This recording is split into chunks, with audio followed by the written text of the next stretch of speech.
It's such a wonderful pleasure, a privilege, and opportunity for us to have these two extraordinary guests here visiting our class today. Education policy and planning, policy analysis, critical policy analysis, all of the above class.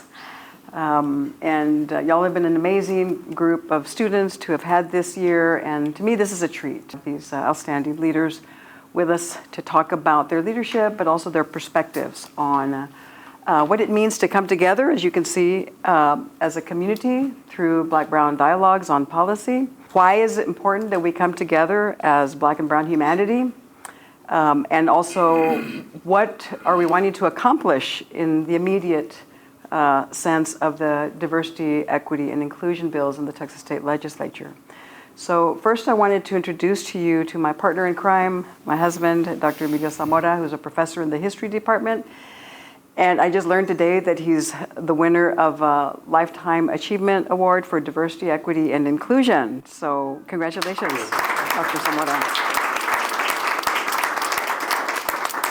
And that was from the Division of Diversity and Community Engagement, which is the largest division, as it turns out. He is also someone who has been actively involved in policy debates with the State Board of Education and advancing Mexican American studies and ethnic studies, and also working to, at the level of the legislature, to bring law to bear on what we hope will be ethnic studies policy in the state of Texas this session with House Bill 45.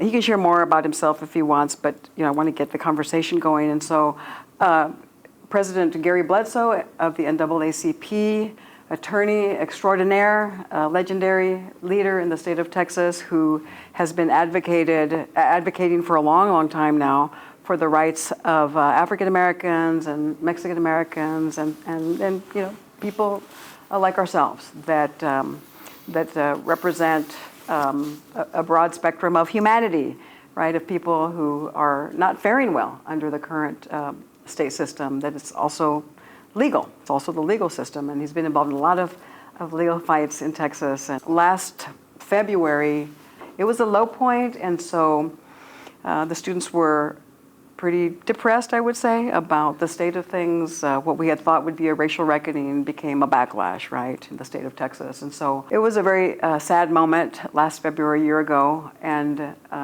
it occurred to me, I said, well, maybe I can bring Gary Bledsoe to come and talk to the students, virtually, of course. And so I called him up, and I remember that evening we had a conversation, and I shared with him what was happening in the class, and that the students were very depressed, and that I was concerned with what was going on at South Lake and in Eanes, in the Eanes Independent School District. I heard the South Lake podcast, and he shared that the NAACP had gotten involved in litigation in South Lake, and that the situation was severe, and that there was, and I knew that it was, and so in that space of like being very concerned about what's happening in the schools and with our youth, and the kind of bigotry that is happening, that's free flowing with just without any real concern for how they are behaving in our schools, many of them in South Lake and also in Eanes. I said, what do we do, Gary? And he said, well, how about if we have Black-Brown dialogues on policy?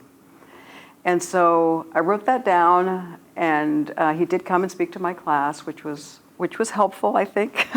I hope it was still a downtime, but it was helpful. And I think more than anything, it brought us together. Gary and I had worked together for about 10 years in the Texas State Legislature, at least.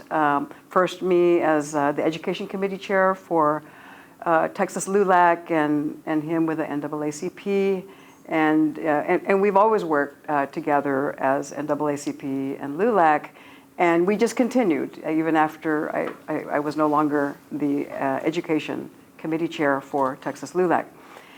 And so, this very difficult moment happily brought us together. The next morning I met with Colette Phillips. Colette Phillips is a major diversity leader in Boston. She's coming between Boston and Austin for her own personal reasons. And that really is what started the conversation on Black-Brown Dialogues on policy, which is that we all have to unite and come together, with Black and Brown being a big intersectional tent, inclusive of white allies, intersectional, Gen Z inclusive. I mean, it's a vision for how we move forward. So without further ado, maybe Gary, you can comment first on what we're trying to accomplish.